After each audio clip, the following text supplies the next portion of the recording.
Spanning 300,000 generations, over 3 million years. It is the story of our progress from ape to man.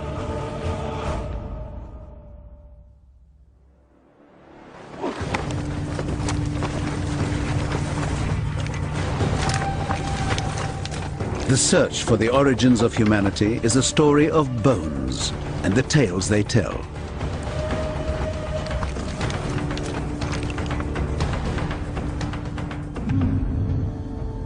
The first chapter began here, 40,000 years in the future, at the entrance to this cave.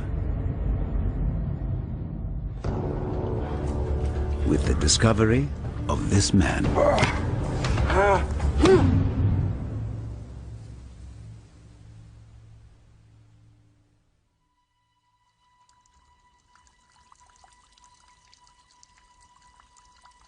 The year was 1856, and the cave lies in what is now the Neander Valley in Germany. Workmen were digging for limestone, a vital ingredient in the local chemical industry. It lay under a layer of rock and soil.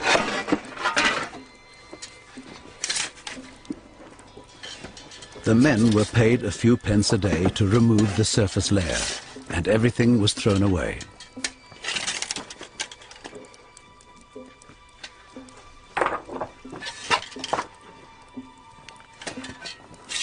But then a spade hit something that didn't sound like a rock.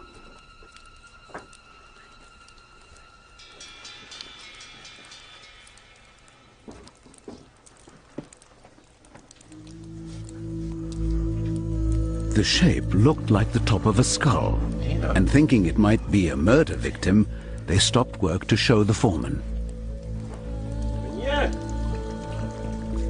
Hast du etwas gefunden? Ja. Was ist denn das? It was interesting, but he'd seen this kind of thing before and was happy to send it the way of all the other bits of bone they'd found, to be smashed up with the rocks.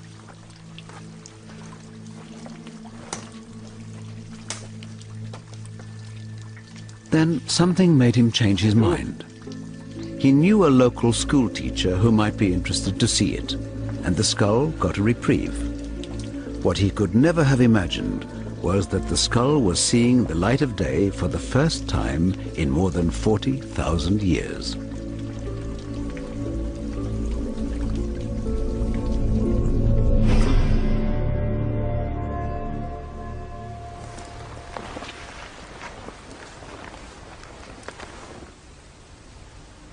In Western Europe, 400 centuries before Christ, the original owner of the skull was a living, breathing being, a hunter, a tribal leader, a father of children, and a member of the most successful species on the European continent at the time. Neanderthal man. 40,000 years later, a school teacher, Johann Fuhlrott, got the chance to see the skull for the first time. Hallo meneer! Hallo! Hallo! A keen amateur geologist and former anatomy student, Fuhlrott had no idea if he'd come on a wild goose chase. So interessant.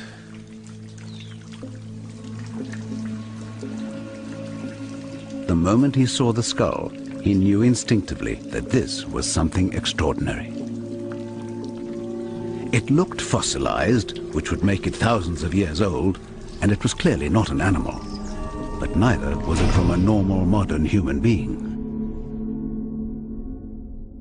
This particular skull is the skull of Neanderthal, and it's big.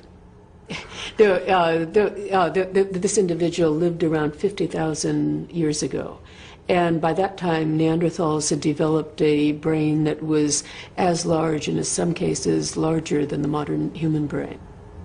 You notice that it's rather long and low, and it's almost as if you grab the front of the human face and pull it out. You also have this big protruding nose. And in fact, look how large that nose is. So they would have looked different from modern humans if you actually saw one with the flesh on it. Over 300 Neanderthal remains have been found from Europe to the Middle East.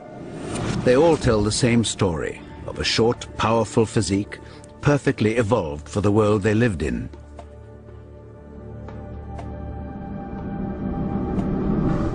A tough place.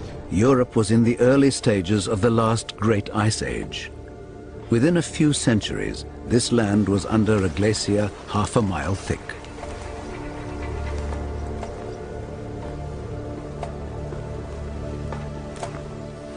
At this time, the climate was fluctuating quite extremely.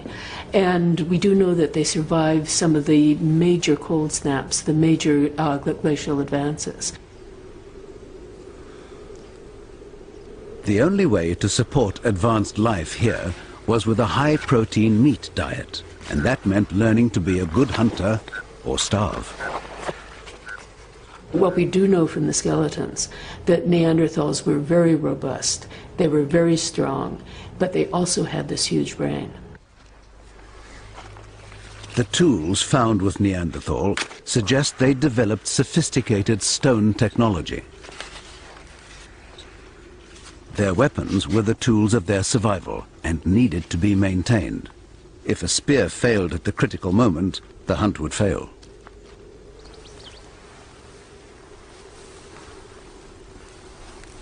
Neanderthal males seem to have supported loose family groups of up to a dozen.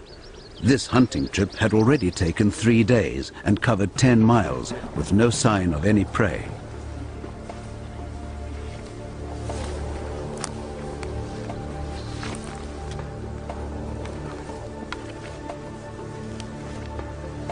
Then they found animal droppings. Neanderthal nasal cavities are unique among hominids, suggesting a highly evolved sense of smell, and they recognized the scent of red deer. Rubbing the droppings on their skin helped to disguise their approach, if they could catch up with the deer.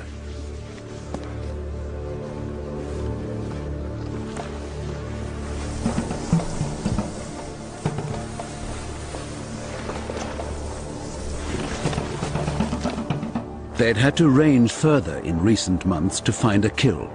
Red deer numbers had fallen rapidly, and they had no idea why. What they didn't know was that they had competition. Competition that would one day drive them to extinction.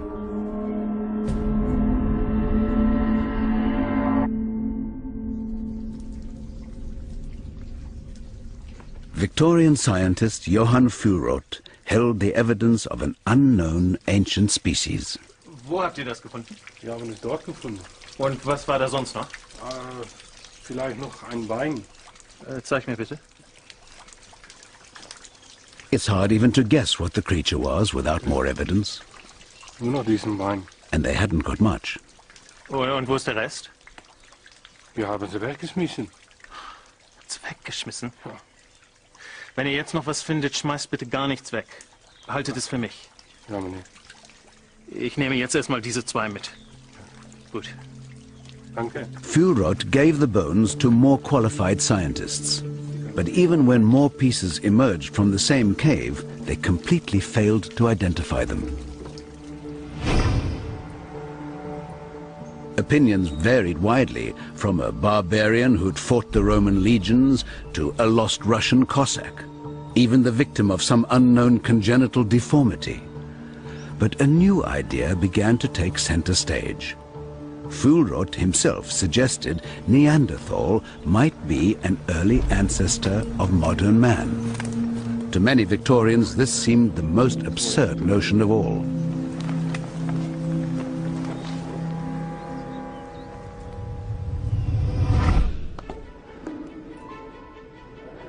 Then, in 1859, just 3 years after the bones were found, the notion suddenly caught on. Charles Darwin published his groundbreaking work, The Origin of Species. He suggested that all living things had descended from earlier, simpler forms by the process of evolution. And if it was true for every living thing on Earth, then that had to include us.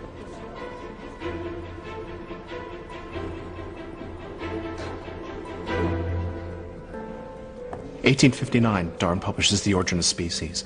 And a lot of people think that this book was paid attention to, but it wasn't. Most people couldn't care a jot about whether a fish evolved into an amphibian. No one cared.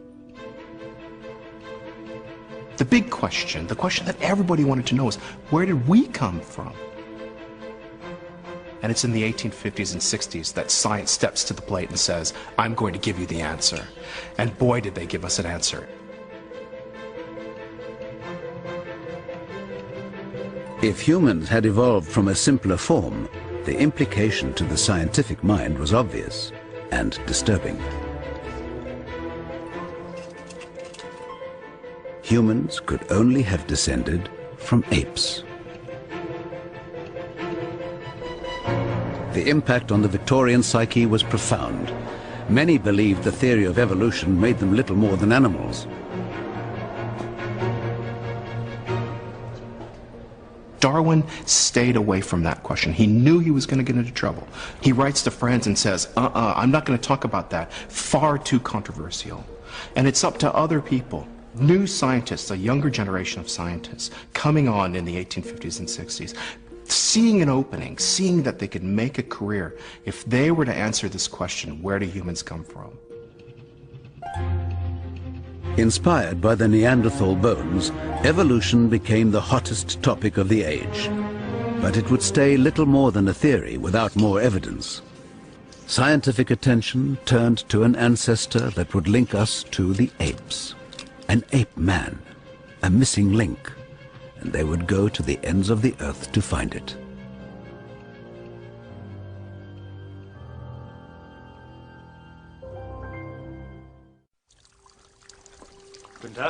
In the late 1800s, the world of science had become obsessed with the idea of a missing link between apes and man. And German scientist Johann Fuhlrott believed Neanderthal man was that link. Neanderthal seems so promising when it's first presented. It seems like it's going to be the answer. But on closer inspection, it starts to fall apart. Most importantly, the key fossils just seem to be too much like humans. Neanderthal at best is a man with some ape qualities.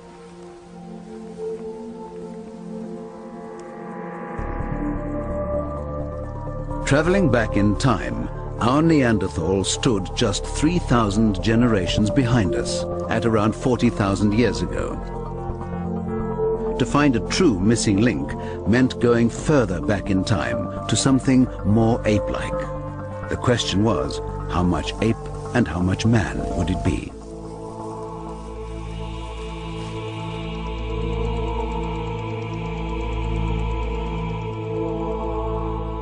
I think the idea of a missing link came from a very simple view of evolution, and it's not surprising it was simple because, of course, these ideas were in their infancy.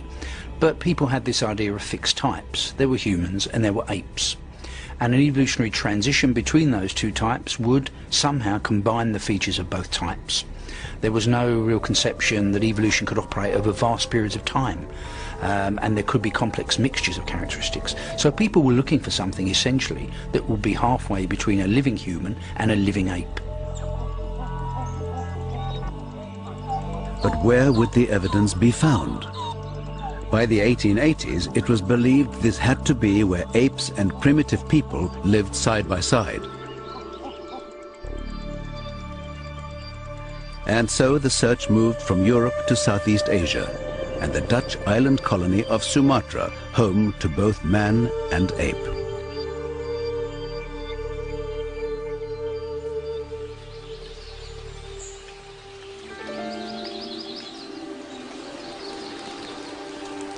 In October 1889, the monsoon season was beginning, and no one tried to negotiate the dense rainforest unless they had to. 2 years ago, Eugene Dubois had a promising career as a doctor in Amsterdam, but his obsession with human origins had led him to take up the challenge to find the missing link. After abandoning his career and his civilized European home, the great dream had turned into a nightmare.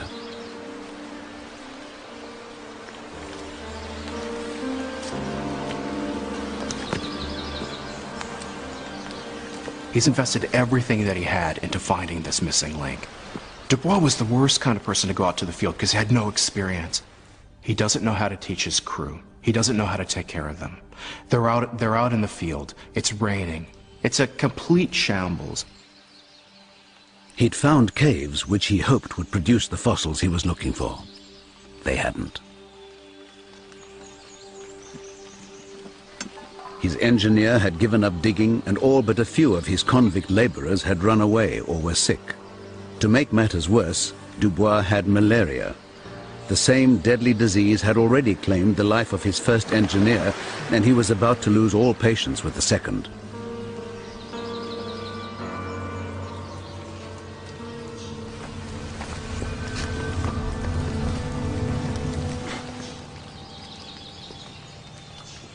Wat ben je aan het doen? Ik ben aan het opruimen.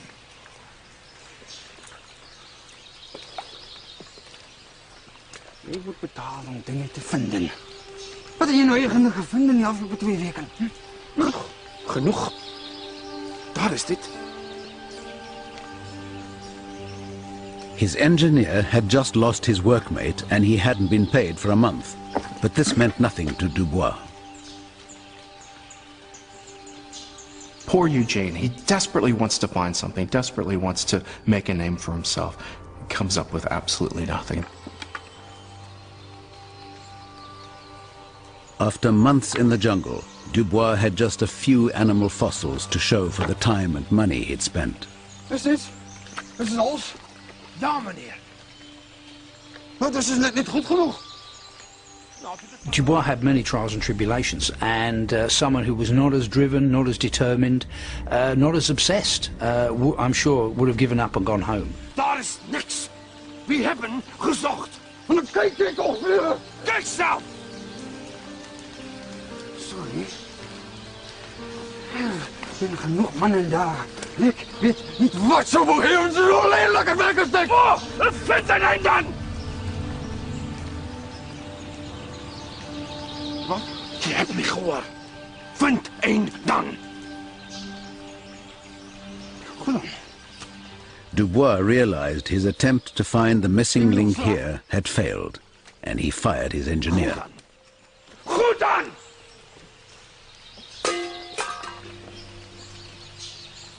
They leave Sumatra and he goes elsewhere.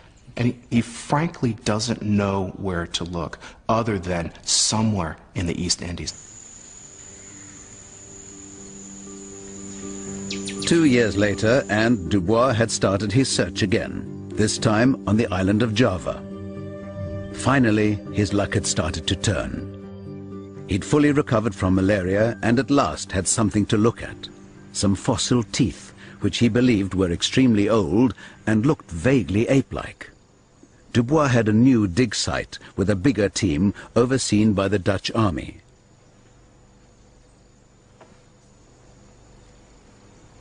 Every so often they brought him material they thought might be of interest, and one day, in October 1891, he got another batch.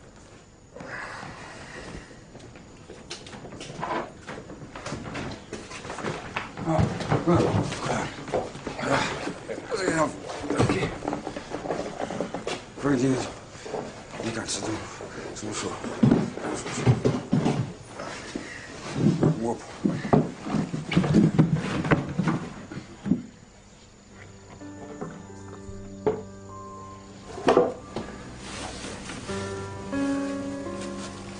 It contained a fossilized skull.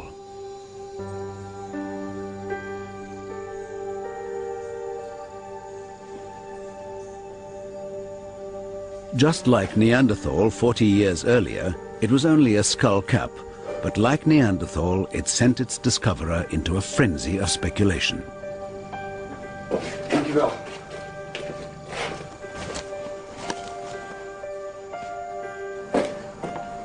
The surrounding forests were home to a variety of apes, but he knew that this was not from any known ape. It was too fine. the brain cavity was clearly large, yet obviously not a human skull. So, could it be an early human ancestor, closer to our ape-like origins? The only thing he could compare it with in his mind was Neanderthal.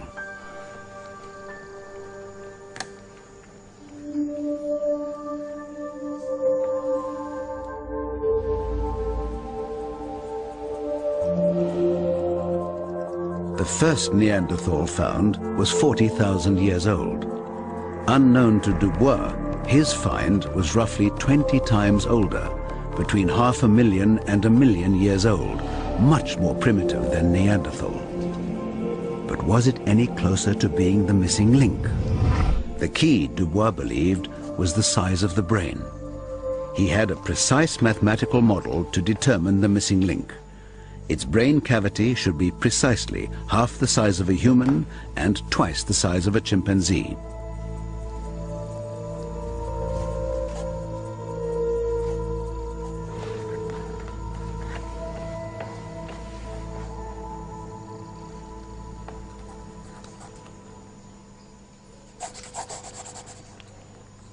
But when he calculated the brain cavity of this skull, it was the wrong size. Too big for the halfway point, therefore too big to be the ape-like creature he had imagined. And more evidence emerged from the site which simply added to the confusion for Dubois. A complete fossilized leg bone. Its shape suggested its owner stood upright and walked on 2 legs, like a man.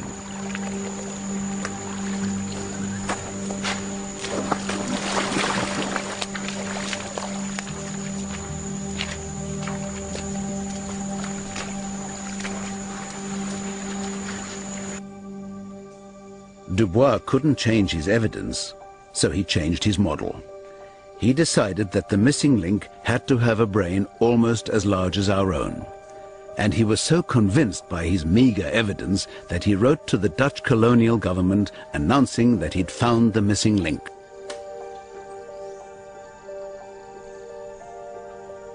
He called it Pithecanthropus erectus, upright walking ape man.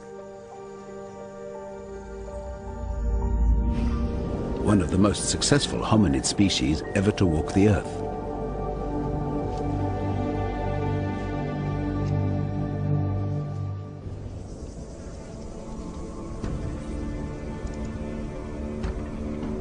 In Africa, 800,000 years ago, and 10,000 miles from where Dubois found his upright walking ape, this is the same species, today called Homo erectus, upright walking man.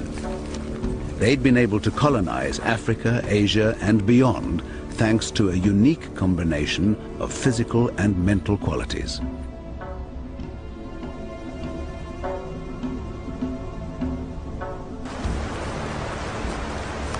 Standing at around 6 feet, their bodies were similar in shape to our own, and their brains were about 2/3 the size of ours.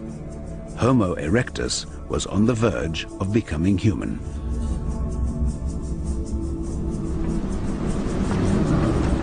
One of the main reasons for this was diet, because for the first time in our evolution, we had access to the concentrated protein of meat.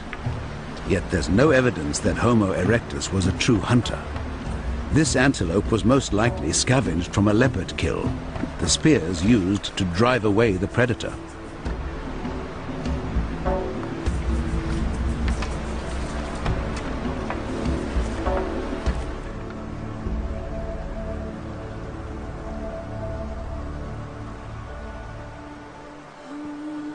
It's believed that our bodies had also been going through some radical changes. For the first time in our evolution, body hair was disappearing, partly because Homo erectus' skin had developed complex sweat glands. This also removed the need to pant in the heat, allowing voices to develop and paving the way for human speech.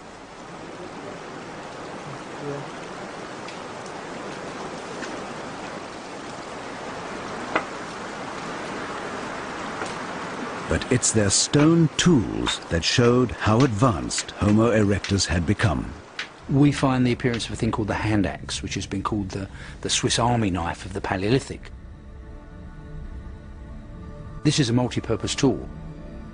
It's shaped very consistently, worked on both sides, worked very skillfully, and Erectus developed that certainly close to 1.5 million years ago. So this was a big advance in technology. These people were part of a larger group, the beginnings of a tribe. But they stayed together as a tight-knit family, and there is evidence that they had learned to care for each other through sickness and injury.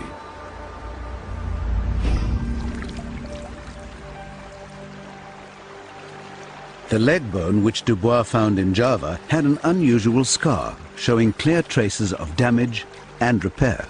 It's incredible. It seems to have broken at one point and healed. So whoever it was that owned this leg not only was severely injured, but repaired it in their own lifetime. And that's important because if you broke your leg out in the wild, you'd be dead. You'd have no chance of survival, except if you were with a family, if you were with a village, if you were in a society.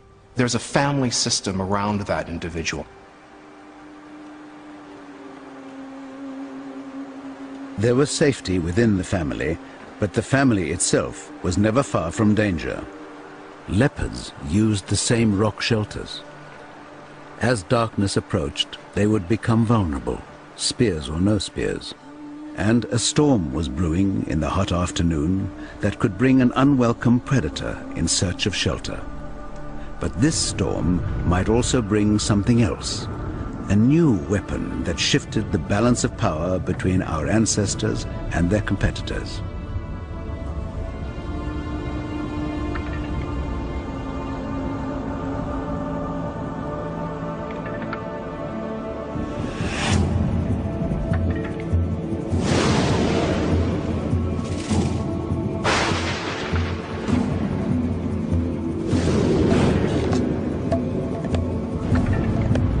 One of the most important pieces in the human evolutionary puzzle, a gift from nature.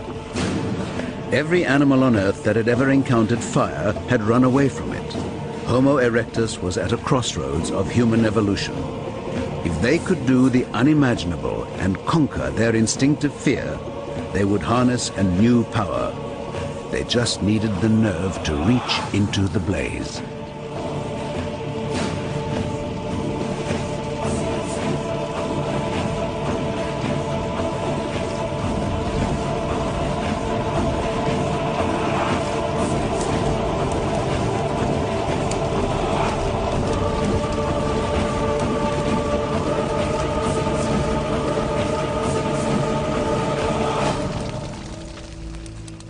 When humans tamed fire, this was obviously a huge step forward, and it must have been a remarkable event for people to face up to fire and learn how to control it rather than running away from it, which is the natural instinct. And once they could do that, once they could capture fire and eventually even make it at will, this was a huge advance. The impact of fire was enormous on human evolution.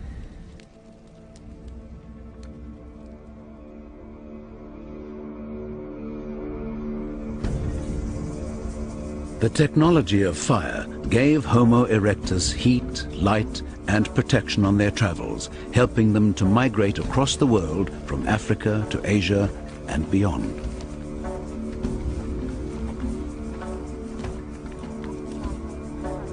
This is how Eugene Dubois came across their fossil remains in Java. But this nearly human species was very different from Dubois' idea of an upright walking ape man.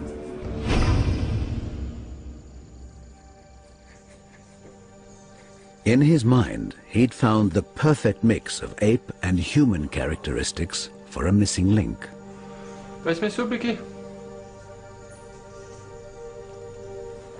All he had to do was convince the rest of the world. And it wasn't going to be easy. I think he must have thought that the world was ready for this, and when he announced it, the world of science would be at his feet for making this great discovery that the world had been waiting for. And of course it didn't work out like that, because when Dubois actually tried to publish the material and showed people the material, their view was that it was too ape-like to be a missing link.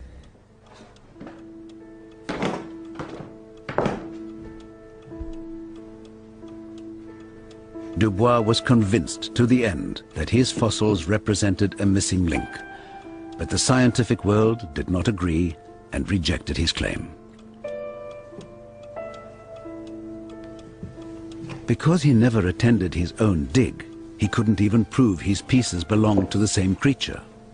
The verdict of most experts was that the leg was human, but the skull looked like an unknown species of ape.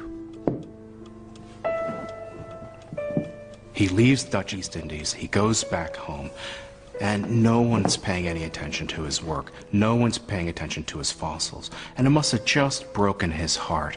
He ended up basically assembling his fossils and said, right, if you're not going to pay any attention to me, you're not going to get access to my material. Must have been one of the greatest sulks in scientific history. If you don't believe me, you can't look at my stuff.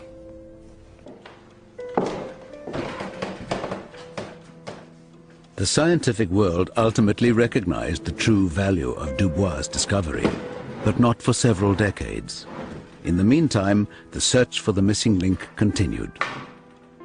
And at the start of the 20th century, the focus turned from Asia back to Europe, because in Britain, a discovery was made that amazed the world and created one of the biggest scandals in scientific history. This is definitely not a stone. Arthur, look, look. Teeth. What? Suddenly, a new contender that fitted the idea of a missing link perfectly. In fact, it was almost too perfect. Well, Dr. Watson, what do you think? But then, forgeries often are.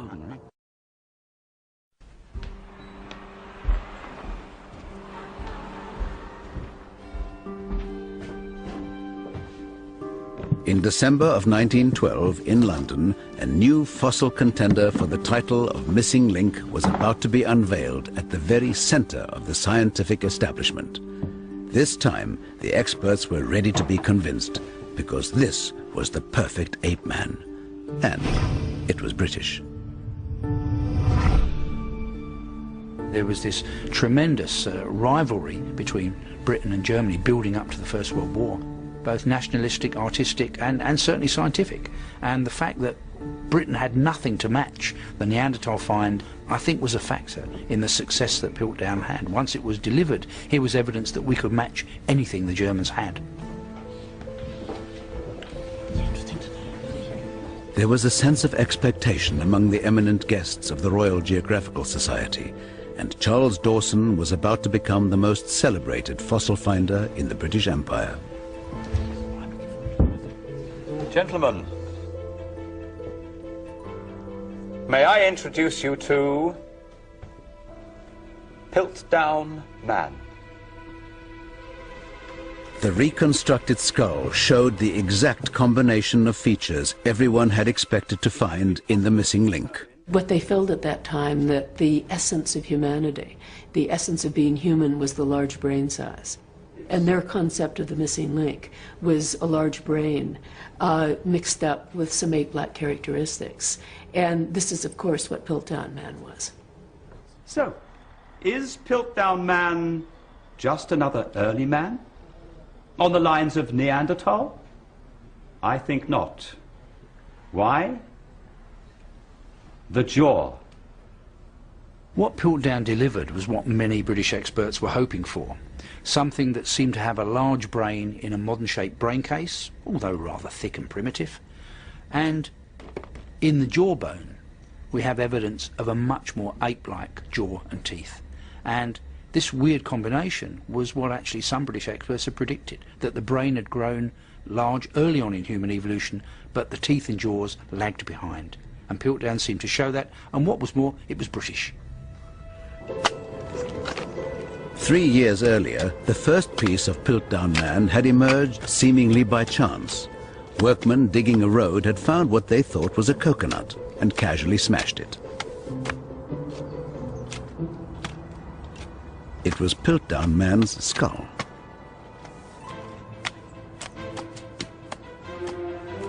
Charles Dawson was an amateur fossil hunter with a burning ambition to find something truly earth-shattering. He'd walked past this site regularly in the hope that something significant might emerge. How do you think today? His perseverance was finally rewarded. We've got this. When he examined the first piece, he instantly recognized it as a skull fragment. Where's the rest of it? And there could be more. Be in there somewhere. Do you think you could find it for me? Try. Agreed? I say yes. Yeah. All right? Good. Dawson knew he was onto something at last. But to get maximum exposure for his find, he knew he'd need to involve an expert.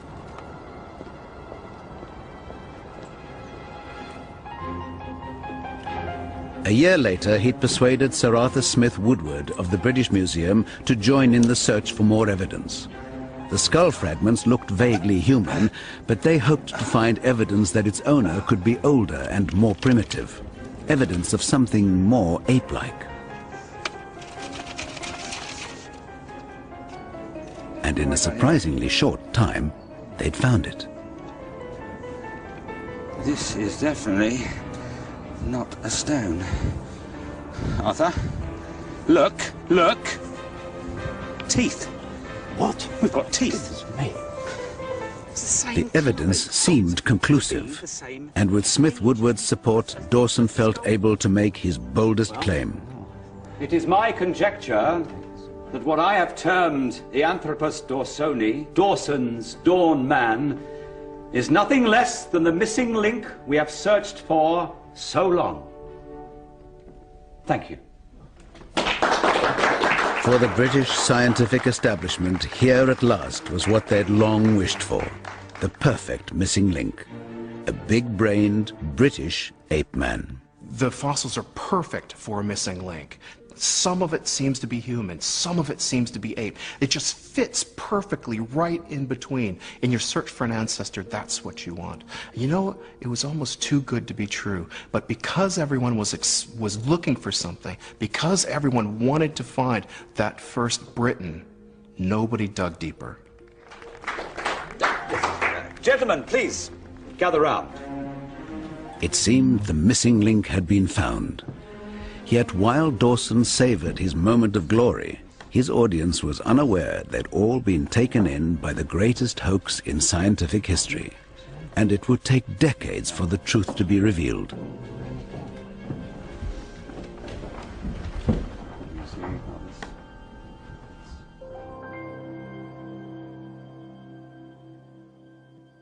While the experts in England contented themselves with fakes, real scientific treasure waited to be discovered.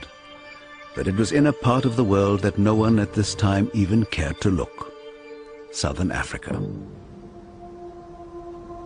Charles Darwin believed Africa might be the cradle of humanity because it was the home of the great apes. If our closest ape relatives were still there, then the ancestral link between us might lie there too. If so, evidence was bound to turn up sooner or later. It just needed someone to recognize it when it did.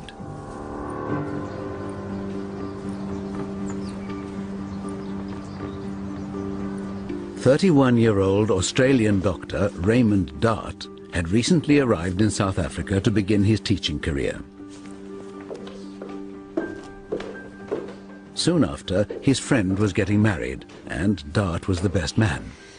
Keep still. He and wife Dora had half an hour to finish getting ready.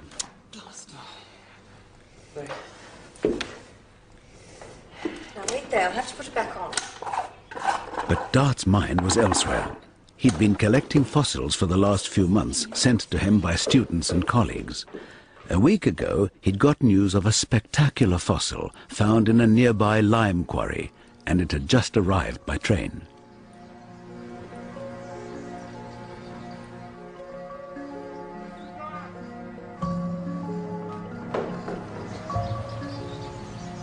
Thank you, gentlemen. Just leave it inside the door there. Thanks. Dart's wedding duties were just minutes away, but he couldn't wait. The promise of a spectacular find was too much to ignore. I'll be one moment. I'll be quick. I just want to make sure it is what I think it is. You can't go burrowing in boxes of rubble now, Raymond. You really, really can't. I won't take long. Raymond, please just leave them alone until tomorrow. Be quick.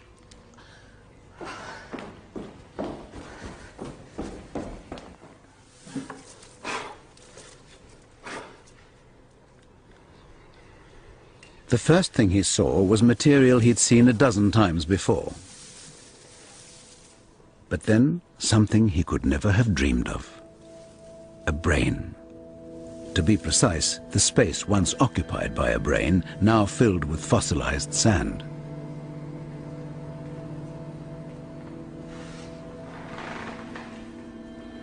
I knew at a glance that what lay in my hands was no ordinary ape brain. Here was the replica of a brain 3 times the size of any baboon, and considerably bigger than an adult chimpanzee. Yet it was not big enough for a primitive man. But whose brain was it?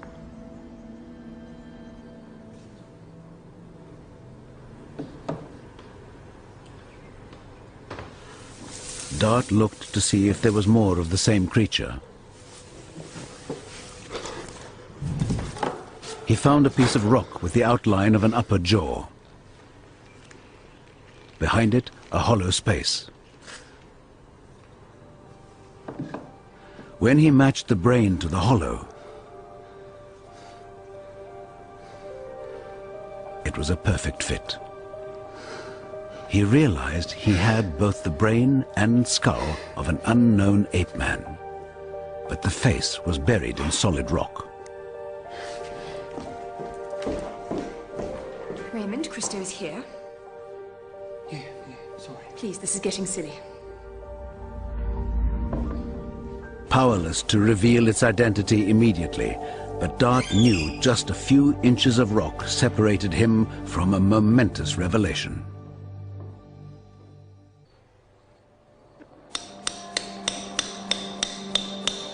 Raymond Dart had been sent the head of a fossilized ape man, which he hoped might be the missing link.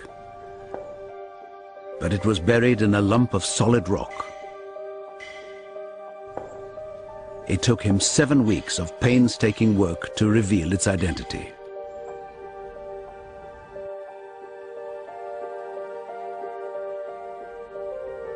It was the first human ancestor found in Africa, and the earliest ancestor yet discovered.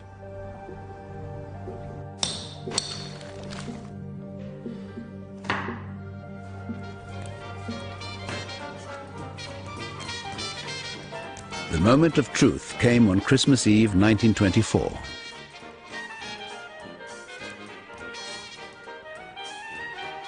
What emerged first were its teeth, small and fine like the teeth of a child. But then the outlines of its skull, more ape-like than human. When it was finally revealed, Dart realized he'd uncovered something extraordinary.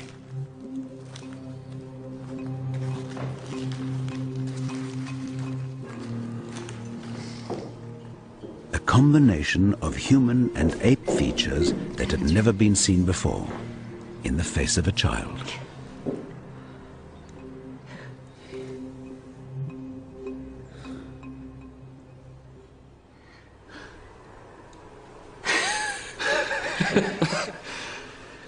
It's a baby. It's a baby.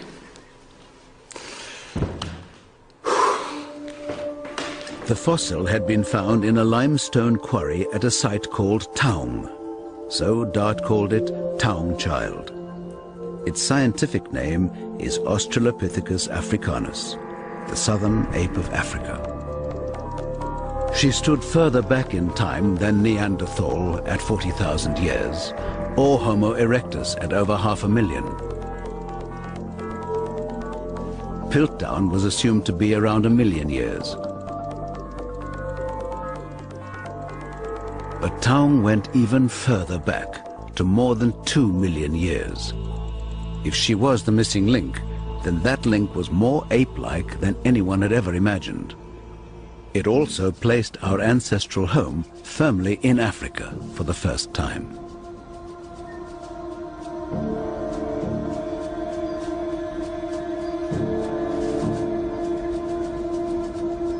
In South Africa, 2 million years ago, the world of Taung Child, just like the savannah today, was a place of food scarcity. There were no easy pickings.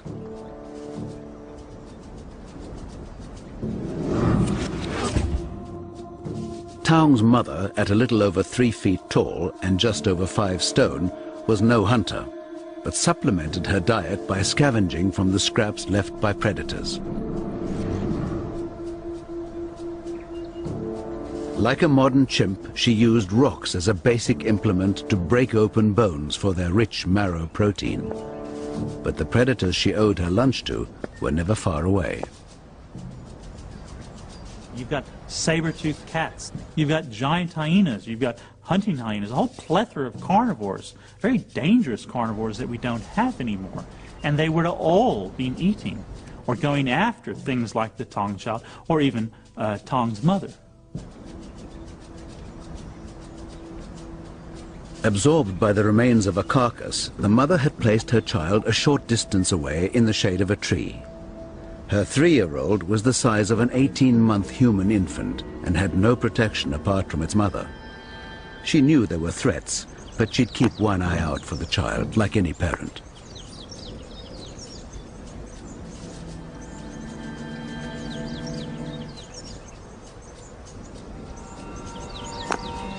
They definitely would have cared for their children. I mean, you see chimpanzees as the most caring of parents. There's no reason to say that Taung wasn't cared for. The problem with the Taung Child was it's probably just old enough and rambunctious enough that it was leaving its mother for stretches at a time. The mother was unaware that the baby had wandered away until it was too late. There was no sight or smell of a predator in the undergrowth, but predators don't just exist on the ground.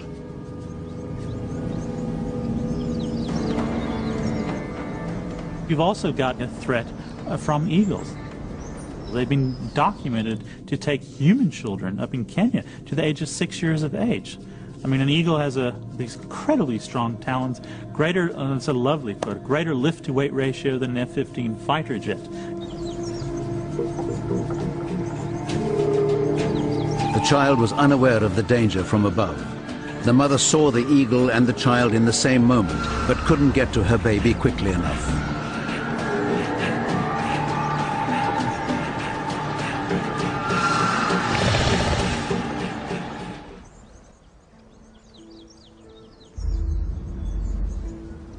Taung's skull was found with eggshells and other broken skulls, typical of deposits found in eagles' nests. A lot of the skulls, interestingly, have these V-shaped impressions from this eagle's beak going through, because preferentially they eat out the brain. Very rich, nutritious source of protein. This small, defenseless creature was Raymond Dart's missing link. Valentine's Day, 1925, just 2 months after Taung Child had first emerged from the rock.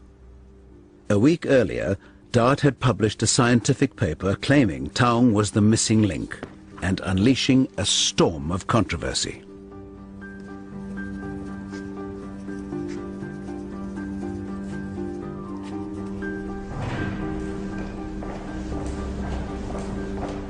Dart thinks he's got the missing link. But there's also this Piltdown specimen that matches what the scientific establishment thinks. Brain growth was thought to have driven human evolution, and Piltdown had a large brain and ape-like teeth. But Taung had the opposite, a small brain and human-looking teeth. The whole mix of different features that you find with the Taung Child really is quite interesting. It's a whole reversal. It's more like a man-ape than an ape-man, and it's a complete different mixture of features that the world hadn't seen and the world actually wasn't ready for. Have you seen Professor Dart?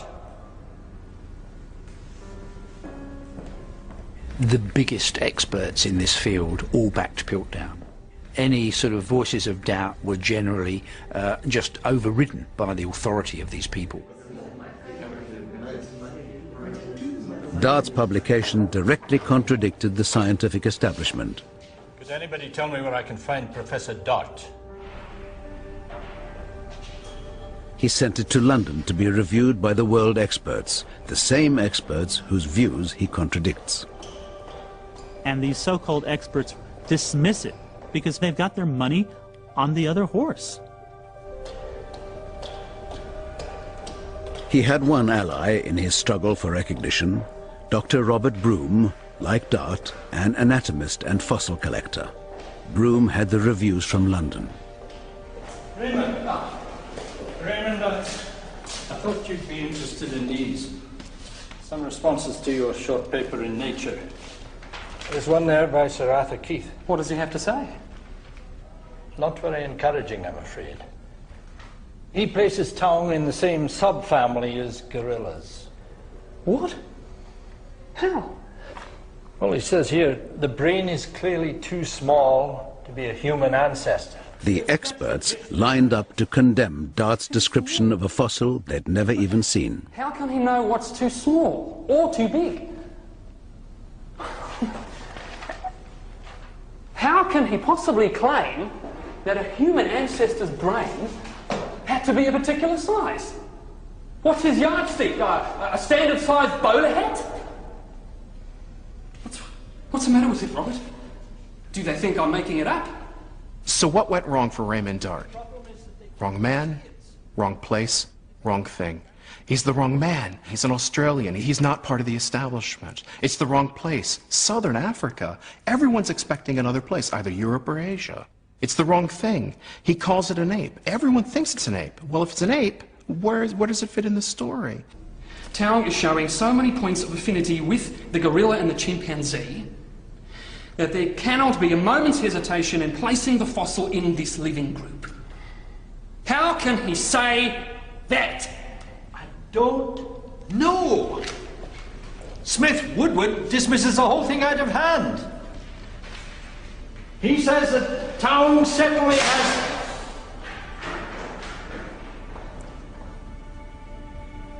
Sorry, old man. Dart has made probably one of the most remarkable discoveries of the 20th century, and the scientific establishment completely discounts it, discredits his find, and literally puts it in a box or suspense account for 25 years.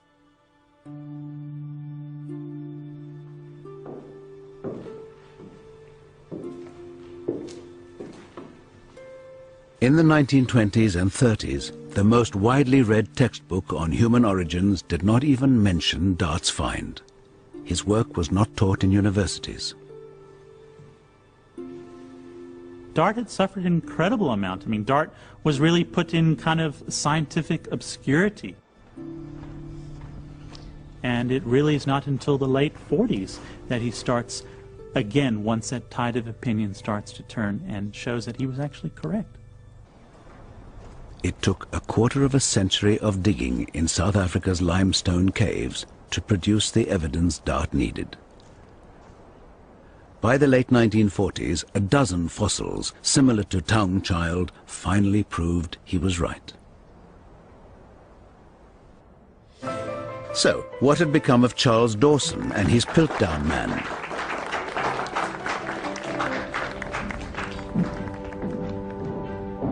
"40 years after it emerged as the prime contender for the missing link, the Piltdown fossils were examined scientifically for the first time, and finally revealed for what they always were, an elaborate hoax." There was embarrassment and puzzlement, astonishment, disbelief in some cases that this thing was not genuine. But I think for the greater world of science, there was relief, particularly outside of Britain, because so many people by then had decided there was something peculiar about Piltdown, even if they couldn't put their finger on it. At the Natural History Museum in London, scientists decided to apply some newly available chemical tests. But as soon as the sample was drilled from the jawbone, they noticed something strange.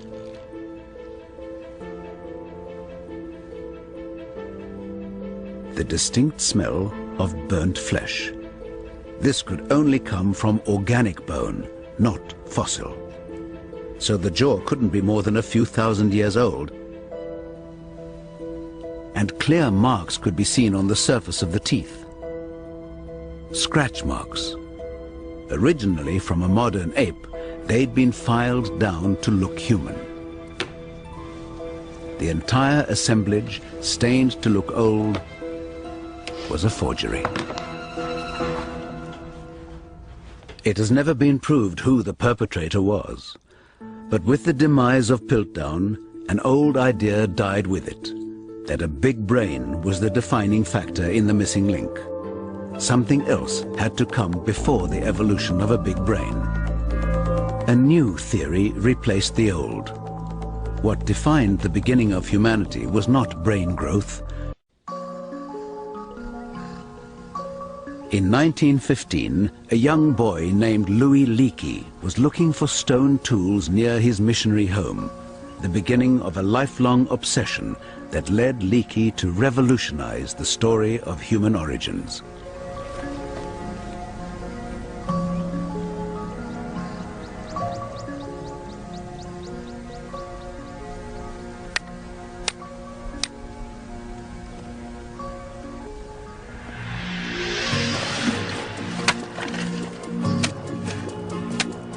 "44 years later, Leakey was looking for the missing link, and the search had taken him to what is now Tanzania. Leakey had persuaded the scientific world that what defined the first human ancestor was tools. Now, all he had to do was find one. He was supported by his second wife, Mary, and her son, Jonathan, just out of school.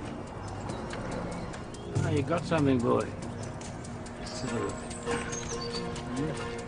They found plenty of stone tools, but no sign of Leakey's tool maker.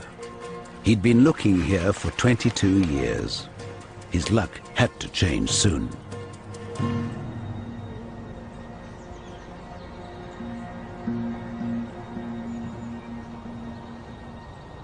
On the 17th of July, 1959, Louis Leakey was laid low with the flu. Major work at the dig site had slowed while he recovered, but it was a day that would make his career. In the cool of the early morning, Mary took the opportunity to walk her dogs and headed away from the camp.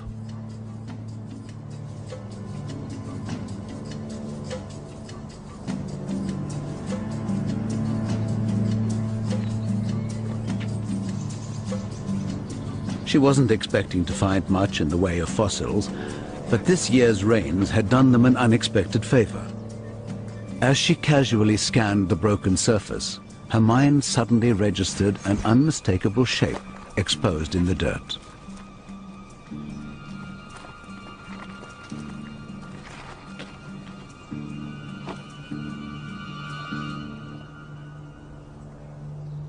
The top of a skull.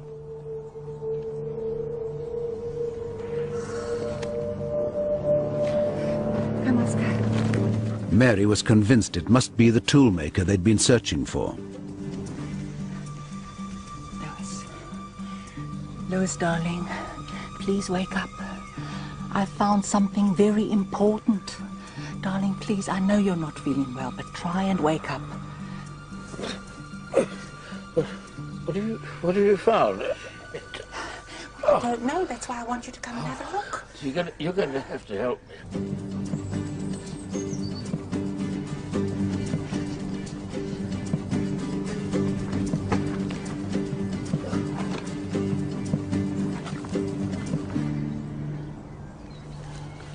Louis Leakey had waited 20 years to find this tool-making human ancestor. Well done, my dear. You have better eyes than me. But this was not what he expected to find. The skull was more ape-like than he'd ever imagined. Oh, certainly not a homo, my dear, I'm afraid. Have a look at this. But darling, just look at where he was found.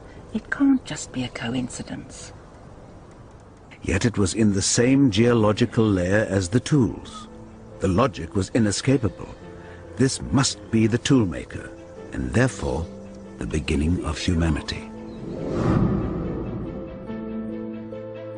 Leakey named it Zinjanthropus boisei, after his financial sponsor, Charles Boise.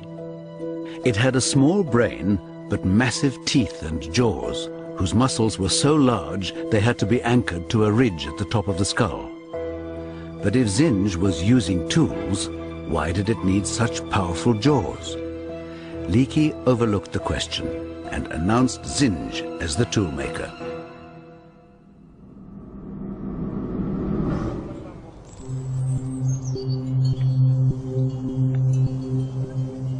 For a year, the scientific world accepted Zinj as the tool-making missing link. Then, in 1960, Leakey completely changed his mind. Mary was on her way from the camp into town one day when a can was dislodged in the back of her Land Rover. When she stopped to fix it, she noticed a familiar shape in the earth, another piece of skull, of an entirely new, more human-like species.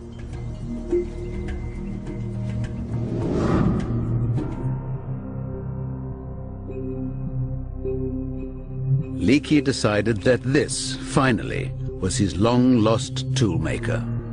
He named it Homo habilis, literally, handy man. Habilis had a larger brain and much more human teeth, which made sense if he was getting meat using stone tools. Though the tools Habilis made were little more than broken rocks, they marked the very start of human stone technology. But if Habilis is the toolmaker, why was Zinj also found with the tools? Leakey has stumbled across an incredible discovery, and that discovery is humans and human-like organisms coexisting in Africa at the same time. By the early 1960s, the whole model of human evolution was called into question, and with it, the very idea of a single missing link. For over a century, the model of human evolution had been a simple, straight line. It began with a lower evolutionary form, an ancestral ape, and ended with the most advanced creature on Earth, the modern human being.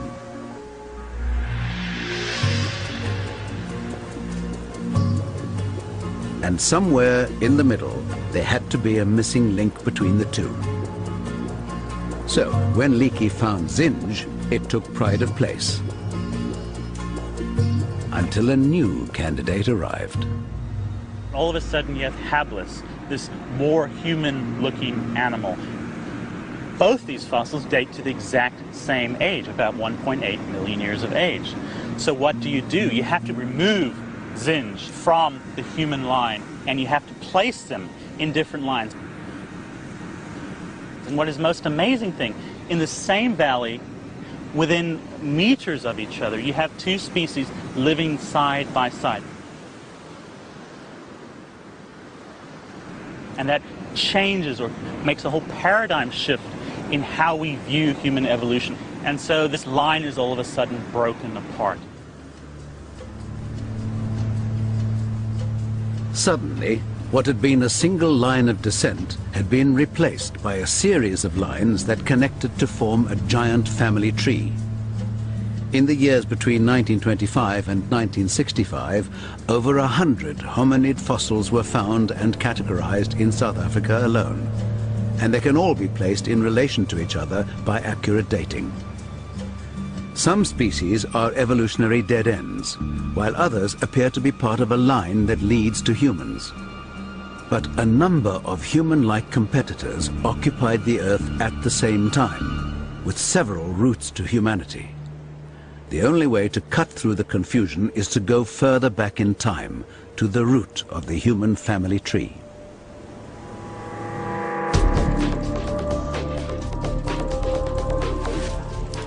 before we had a big brain, long before we used fire and language, before we even made tools.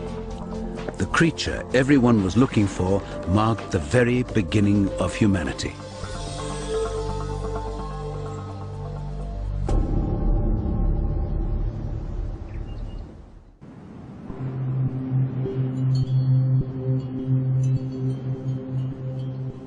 On the 30th of November 1974, an American-led team was searching for the oldest human ancestor on Earth. And the search had a new focus. The northern end of the Rift Valley in Ethiopia.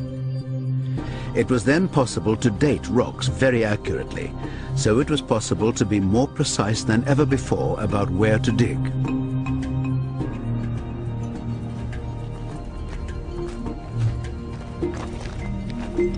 Using new radiometric technology, they dated the volcanic layers here to around 3.5 million years old.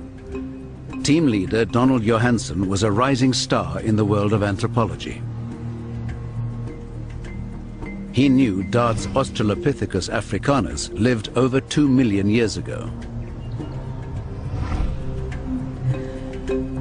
And Leakey's Homo habilis at about 1.75 million. But they were on separate ancestral lines. He believed there was a common ancestor, over 3 million years old, the same age as the surrounding rocks.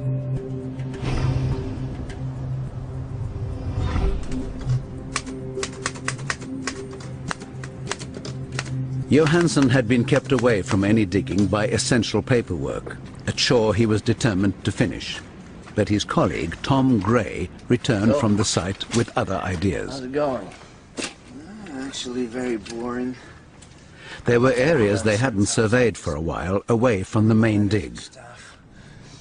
You need a break? I was thinking of taking a hike out to Bed 3. Yeah? You want to come? I don't know. I gotta finish this. I mean, this is pretty urgent. I gotta do something.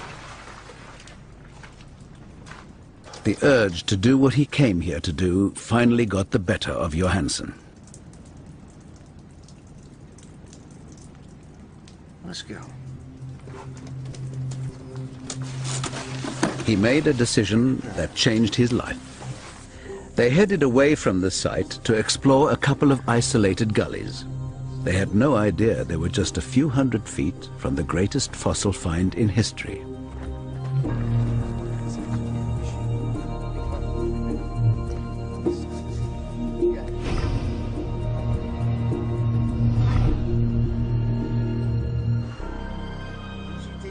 But as the afternoon wore on, they had little to show for their efforts.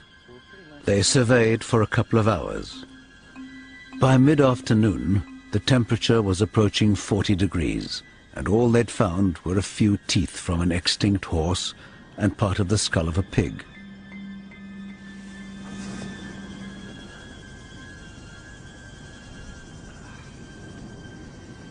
They decided to head back to camp.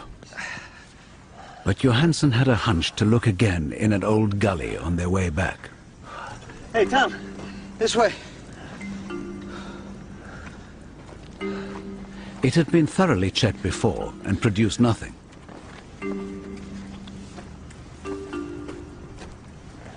Hey, man, what's up? But today, something caught Johansen's eye. Come here, Tom. A shape in the dirt that just seemed too regular to be a stone. See that? It was a fossilized arm bone. That's an arm. It's a hominid arm. And there was more. That's hominid too. Parts of a small skull. Jaw. Pelvis. Arm. Oh my God, this is...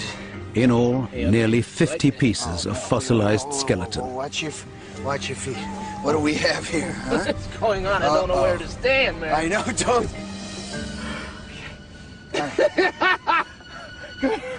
This is it.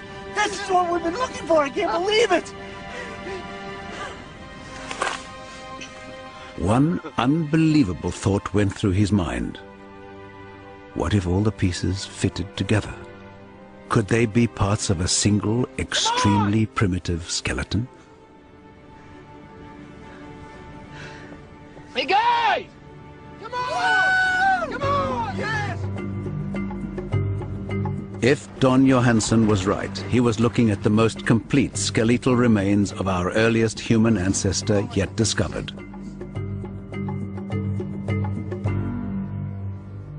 What makes this individual an absolutely spectacular find is that she's so complete.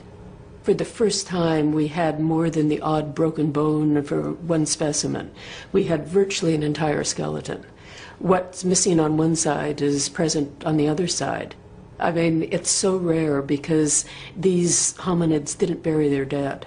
And in normal circumstances, if an individual died, the scavengers would come in, the bones would be dispersed. The mere probability that something is fossilized is extremely small. But to actually go in and find such a beautiful fossil of a complete human ancestor is really a once-in-a-lifetime occurrence. In the first few hours following the discovery, the scale of the find was hard for the team to grasp. But that night, in the wind-blown desert outside of Hadar in Ethiopia, the realization of what they'd found began to sink in.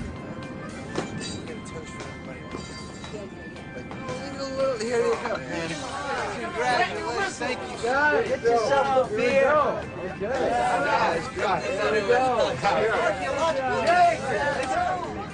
Inspired by a tape of the Beatles' song Lucy in the Sky with Diamonds, the new fossil picked up a name, Lucy.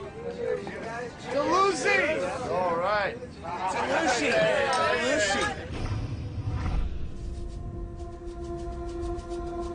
In Ethiopia, 3.2 million years ago, lived Australopithecus afarensis, Lucy.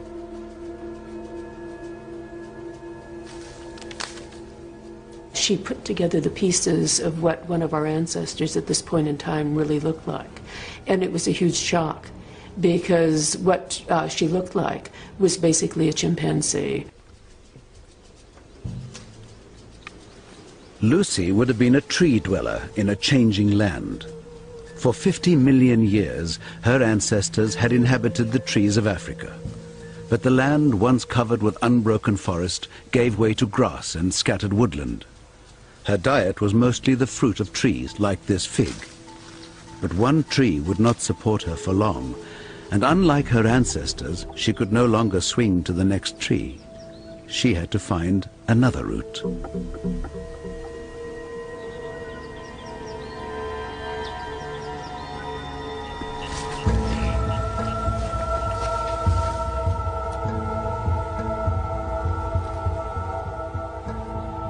Lucy did something no ape had ever done. She stood up and walked on two legs. In her body and behavior, Lucy is in most respects an ape, from her diet to her small brain and habitat. The big difference is the way she walked. Walking upright is the first piece in our evolutionary puzzle, the first step on the road to humanity. The initial ancestral change that we see in human evolution is not brain expansion. Interestingly, it's not even stone tools. The first major innovative change that you see in evolution is none of what you would expect to find with humans or humanity, but it's the ability to walk on two legs bipedally.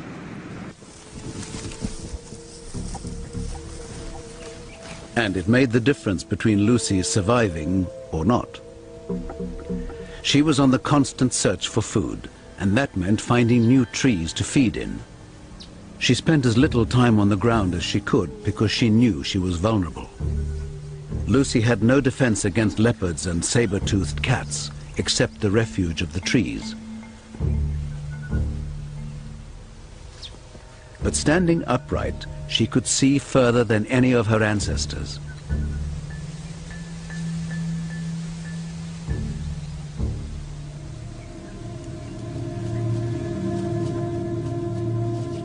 Sensing movement in the grass, she runs.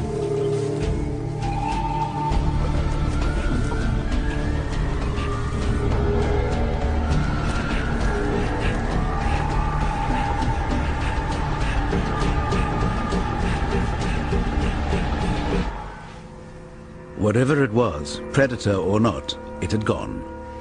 But the balance of power between the predator and its prey had started to shift. The simple act of walking upright started an evolutionary chain reaction. It freed the hands to become the makers and users of tools. And it was tool use that would one day power the brain's growth with protein from scavenging and hunting.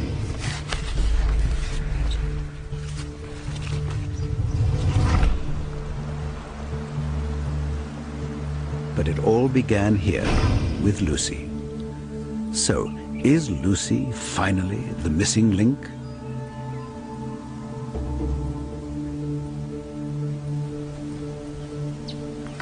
In a sense, Lucy is a missing link, but they all are missing links.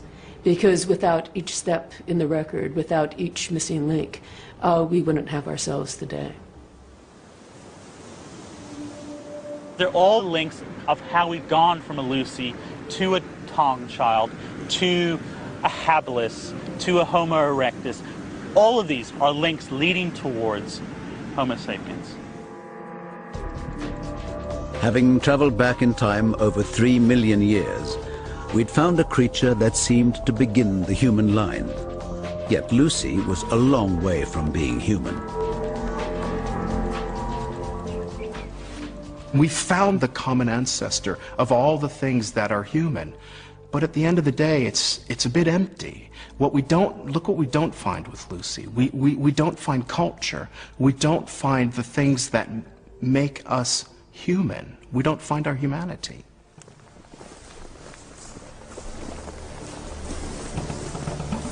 Science began to look again at our most recent ancestors.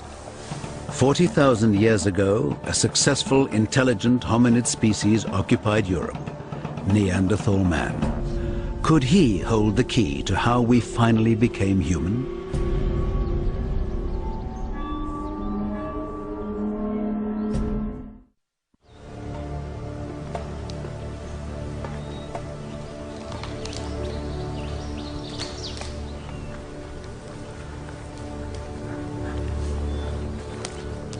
"40,000 years ago, Neanderthal hunters on the scent of red deer in the forests of Western Europe.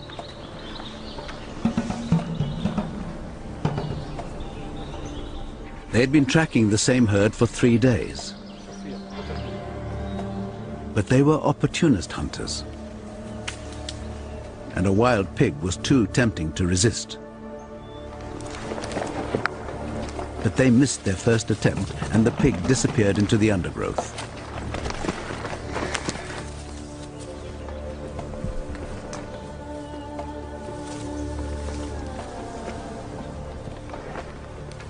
The Neanderthals worked out a plan to corner their prey. The ability to organize and communicate, to exercise a plan, were all advanced human skills.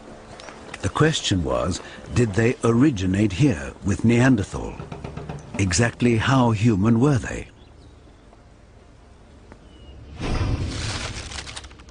June of 1996, the vaults of the Rhineland Museum in Germany. Genetic scientist Matthias Krings from Munich University was about to attempt to answer that question.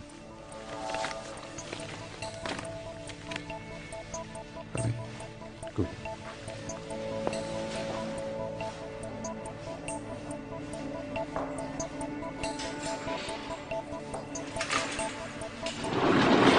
Museum curator Heike Kainitzky allowed Krings to examine the original Neanderthal bones found in 1856, the evidence that began the quest for our origins. They wore full body protection to avoid genetic contamination. Krings isn't interested in looking at the bones. He was going to look inside, at their DNA. It had been thought impossible to extract DNA from any sample older than 10,000 years. They were attempting to go 4 times further back in time, to the age of Neanderthal. Scientists had long thought that Neanderthal was our most recent ancestor, that he became human in one last crucial evolutionary leap. If so, he should have almost identical DNA to us.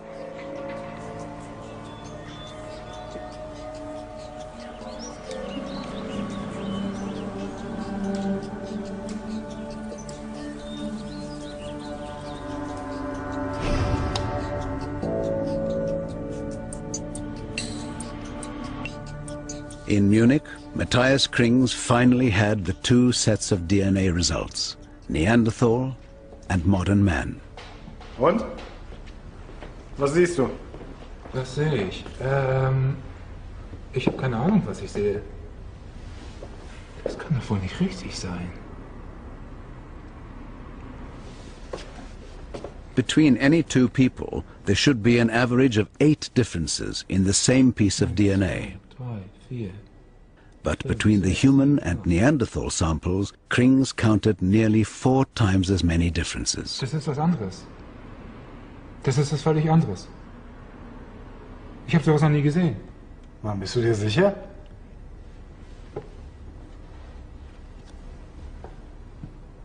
Hundertprozentig. Was wir hier sehen, ist eine völlig andere Spezies. Neanderthal, it seemed, were not our ancestors after all. Evolution had produced 2 separate human-like species at the same time. Sooner or later, they were bound to come face to face. While the Neanderthal tried to flush out their pig, into the same area came a new hunting party. Another human species were after the same pig.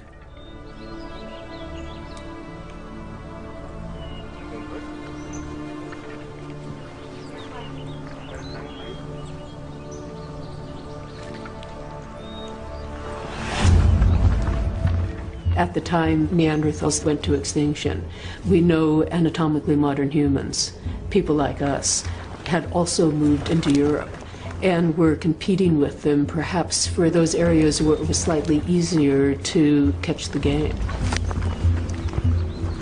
Modern humans that have larger group sizes, more efficient tools maybe, they might be just that better at hunting. The Neanderthals' plan to corner the pig had failed. They'd lost sight of it in the undergrowth. Then it seemed to have broken cover, further down the hill.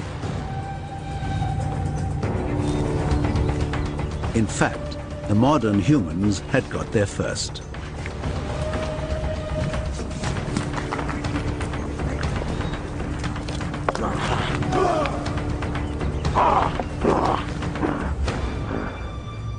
The first encounter between 2 almost identical human-like species must have been a profound shock. In this tough Ice Age world, there was only room for one of them.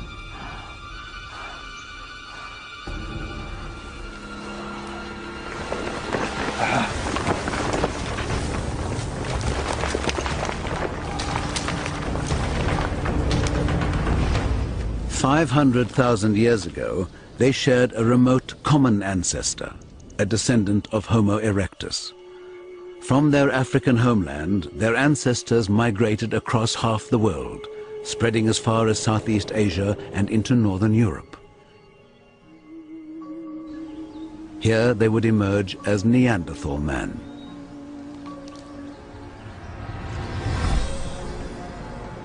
But the ones who stayed behind in Africa evolved too. And just under 200,000 years ago, a new species first appeared. Homo sapiens, modern man. They too were hunters, but some scientists have suggested they supplemented their diet with fish, spurring their brain development.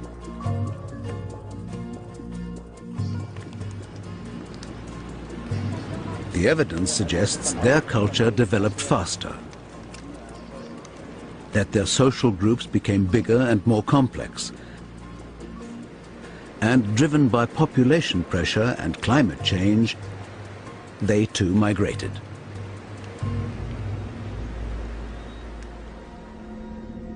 It took 150,000 years to spread from Africa to Europe, and as they moved further and further north, their appearance changed.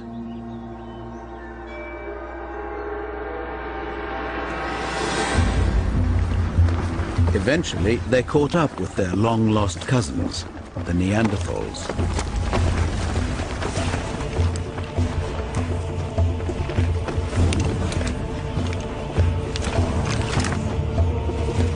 The European continent was losing one of its oldest, most successful species.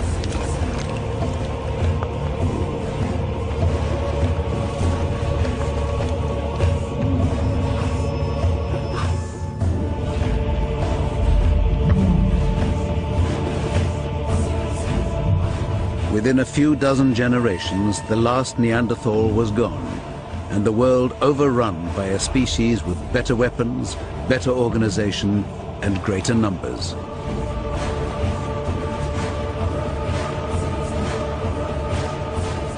Modern man.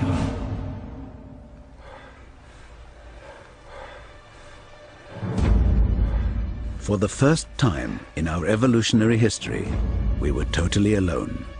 The last surviving hominid species on Earth.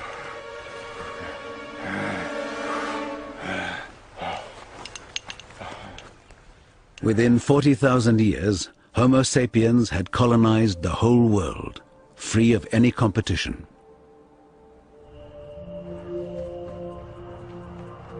This is finally us. Physically, the result of 3 million years of change since Lucy. But we are also fully human in our mind, and it's that which has given us the critical edge. The one thing that Neanderthals didn't do that we know that early modern humans did was express themselves artistically. The social systems that humans have, the richness of communication between humans, not just speaking but symbolically, must be part of the success of modern humans, and it may well have given us the edge over Neanderthals and the other species that were here 50,000 years ago. That same mind that gave us victory over our rivals one day asked the obvious question, where did I come from?